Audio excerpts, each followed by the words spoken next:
Hi అండి. ఈరోజు మీ ముందుకు ఒక చిన్న విషయాన్ని షేర్ చేసుకోవాలనిపించింది.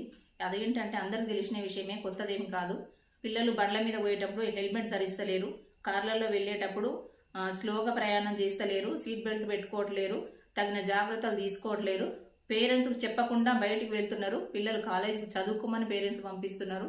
ఆ పేరెంట్స్కి తెలియకుండా పిల్లలు వెళ్తున్నారు. ఈరోజు ఒక సంఘటన జరిగింది.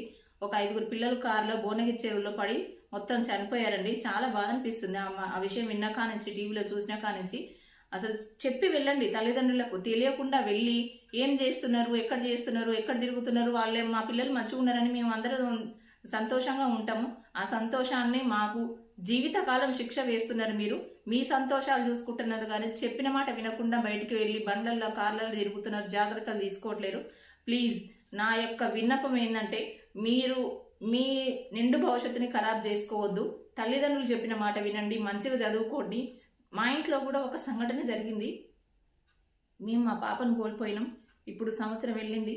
ఆ విషయాన్ని, ఏ విషయం కానీ ఇట్లా పిల్లలు చనిపోయిన విషయం తెలిస్తే మాత్రం చాలా బాధ అనిపిస్తుంది. విన్న వెంటనే నాకు అసలు ఏంది పిల్లలు ఇట్లా తయారయ్యారు, చదువుకోమని పంపిస్తే బయటికి వెళ్ళి ఇట్లా ఆగమవుతున్నారు, నిండు జీవితాన్ని ఖరాబ్ చేసుకుంటున్నారని చాలా బాధ అనిపిస్తుందండి. ప్లీజ్, తల్లిదండ్రుల గర్భశోకాన్ని వెలిగించకండి. చాలా అంటే చాలా బాధ అనిపిస్తుంది. పిల్లలు నిండు జీవితాన్ని వాళ్ళ చేతులారా వాళ్ళు ఖరాబ్ చేసుకుంటున్నారు. మీకోసం కోటి కలలు కంటారు తల్లిదండ్రులు. అర్థం చేసుకుంటారని ఏదో ఒక చిన్న విషయాన్ని షేర్ చేసుకోవాలనిపించింది. షేర్ చేసుకున్నాను.